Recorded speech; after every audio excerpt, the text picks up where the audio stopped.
గౌరవనీయులైన సీఎం గారు, మీరు నాపై చూపిస్తున్న అభిమానానికి నా కళ్ళు చెమ్మగిల్లుతున్నాయి. మీ ఆత్మీయత నా హృదయానికి గొప్ప స్వాంతన కలిగించింది.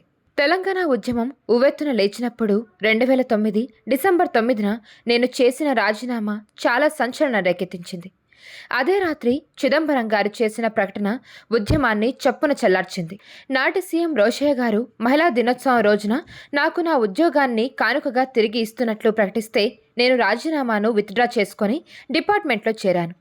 నా జీవితంలో నేను చేసిన అతిపెద్ద తప్పు అదే. 18 నెలలు పద్మవ్యూహంలో చిక్కుకున్నట్లు నేను ఎదుర్కొన్న ఒత్తిడి, అవమానాలు నాకు బ్యూరోక్రసీ పైనే నమ్మకం పోయేలా చేశాయి. పోస్టింగ్ ఇచ్చి నా ఏసీఆర్ రిపోర్ట్స్లో అడ్వర్స్ రిమార్క్స్ రాయడం, బ్యాచ్లో నా ఒక్కదానికే ప్రమోషన్ను ఆపేయడం, ప్రొబేషన్ పీరియడ్ ఎక్స్టెండ్ చేయడం వంటివి చేశారు.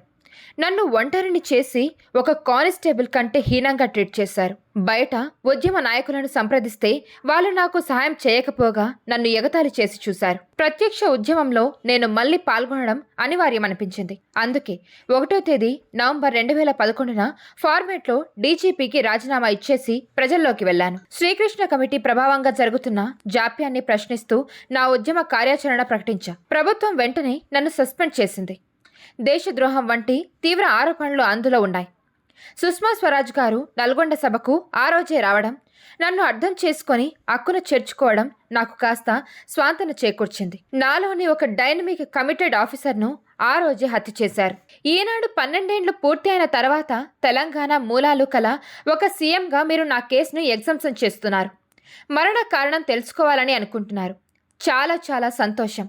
ఇన్నాళ్లకు నా పోరాటాన్ని, సంఘర్షణను జనం తెలుసుకునే ఒక సందర్భం సృష్టించారు. మీకు నా హృదయపూర్వక కృతజ్ఞతలు. మీ ద్వారా తెలంగాణ ఉద్యమంలో బ్రతికి బయటపడి సర్వస్వం కోల్పోయిన వాళ్ళల్లో నేను ముందు వరుసలో ఉన్నానన్న విషయం ప్రజలకు అర్థమైంది. నిజం నిలకడ మీద తెలుస్తుంది అన్నది నిరూపణ అయింది. ఉద్యమంలో నేను నిర్వహించిన కీలకమైన పాత్ర నన్ను ప్రజలకు దగ్గర చేసింది. కానీ నా బంధుమిత్ర పరివారం మాత్రం అందరూ నన్ను వెలివేశారు. సాలిటరీ కన్ఫైన్మెంట్ అనే శిక్షను 10 ఏళ్లు అనుభవించా. పర్యవసరణంగా ఇల్లు, కుటుంబం, ఆరోగ్యం, మనశ్శాంతి అన్నీ కోల్పోయాను. తీవ్ర ఇబ్బందులు ఎదుర్కొన్నాను. జీవశ్యమంలా బతికాను. 2 ఏళ్ల క్రితం దేవుడి దయ వల్ల నా జీవితంలోకి మహర్షి దయానంద సరస్వతి ప్రవేశించాడు. వేదమాత, యజ్ఞ దేవతలు నాలో తిరిగి ప్రాణం పోశారు. అందుకే నేను నా జీవితాన్ని ఆ మహనీయుని చరణాలకు సమర్పించుకున్నాను. జీవితంలో 10 జన్మలకు సరిపడ కష్టాలు పడ్డాను.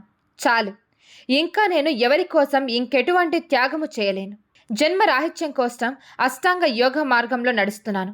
వేద ప్రచారకురాలిగా, వేదిక యజ్ఞ బ్రహ్మగా సనాతన ధర్మాన్ని ప్రచారం చేయడమే నా ముందున్న కర్తవ్యం. దీనివల్ల నా ఆత్మ ఉన్నతితో పాటు సమాజ ఉన్నతికి కూడా పాటుపడచ్చు. కాబట్టి నా పంతం మార్చుకోలేను. మీరు భావించినట్లు పోలీస్ కాకుండా వేరే ఉద్యోగం కూడా నేను చేయలేను. పరమేశ్వరుడు నన్ను క్రిమినాలజీ నుంచి ఫిలాసఫీ వైపు నడిపించాడు. గన్ స్థానంలో నా చేత వేదం పట్టించాడు. నా వాణిలో మాధుర్యం నింపి నన్ను ఆచార్యుని చేశాడు. నా ప్రస్థానం చాలా సంఘర్షణమయం, వేదన భరితం. నన్ను ఈ ఉద్యోగం నుంచి ఎవరు సస్పెండ్ చేయలేరు. నేను దానికి రాజీనామా చేయాల్సిన పరిస్థితులు ఎన్నప్పుడూ కలగవు. కాబట్టి అంతిమంగా నేను సీఎంగా మిమ్మల్ని కోరేది ఏంటంటే, నాపై కరుణ చూపి స్టేటస్ కోకు అనుమతించండి. నాలా ఇంకే ఆఫీసర్ డిపార్ట్మెంట్లో ఇబ్బందులు పడకుండా తగిన చర్యలు తీసుకోండి. మీలో మంచి స్పార్క్ ఉంది. మీ నుండి చక్కని పాలన ఆశించవచ్చు అనిపిస్తుంది. ఇక నాకు మీరు న్యాయం చేయాలి అంటే నాకు ఉద్యోగం ఇవ్వడానికి బదులుగా నా ధర్మ ప్రచారానికి ఉపయోగపడేలా ఏదైనా సహాయం చేస్తే స్వీకరిస్తాను. ఎందుకంటే మీరు రాజు, నేను బ్రాహ్మణిని. మీరు ఇచ్చే ప్రభుత్వ ఫండ్ను నేను స్వతంత్రంగా ఉంటూనే ఒక వేద, యజ్ఞ, సంస్కృత సంబంధ ధార్మిక కేంద్ర ఏర్పాటుకు వినియోగిస్తాను. నేను మిమ్మల్ని కలవాలి. కానీ ప్రస్తుతం సనాతన ధర్మానికి మూలాలైన వేదం యజ్ఞం అనే పుస్తకాన్ని తెలుగు, హిందీ భాషల్లో రాస్తున్నాను. హిందీ ప్రూఫ్ చేసే పనిలో బిజీగా ఉన్నాను. మహర్షి 200వ జయంతి వరకు అది సిద్ధం కావాలి. సమయం ఎక్కువగా లేదు. అందుకే అది అయిపోగానే దాన్ని ప్రింటింగ్కు ఇచ్చేసి వచ్చి మిమ్మల్ని కలుస్తాను. ఈలోగా మీడియా మిత్రులు నా ప్రతిస్పందన తెలుసుకోవాలి అని ఇంటర్వ్యూ అడుగుతున్నారు. అందుకే ఇలా నా ఫేస్బుక్లో బహిరంగ లేఖ రాయాల్సి వస్తుంది. ఇట్లు ఒక సనాతని డి నళిని ఆచార్య, యజ్ఞ బ్రహ్మ, వేద ప్రచారకురాలు. మరిన్ని వీడియోస్ కోసం ఛానల్ ని సబ్స్క్రైబ్ చేయండి. లేటెస్ట్ అప్డేట్స్ కోసం వాట్సాప్ ఛానల్ ని ఫాలో చేయండి. అండ్ లింక్ డిస్క్రిప్షన్ లో ఉంది.